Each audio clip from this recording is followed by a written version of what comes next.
Hello everyone, how are you doing? This is MD Tech here with another quick tutorial. In today's tutorial, I'm going to show you guys a quick setting you can adjust in Steam to help lower your ping and lag settings if you notice that you're having a lot of packet loss and there's a lot of interruptions that are occurring in your Steam games.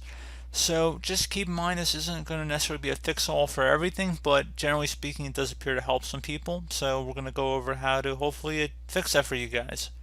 So what we're going to do is start by selecting the Steam tab up in the top left, select Settings. You want to select In-Game over here on the left side, and then on the right panel, In-Game Server Browser, Max Pings per Minute.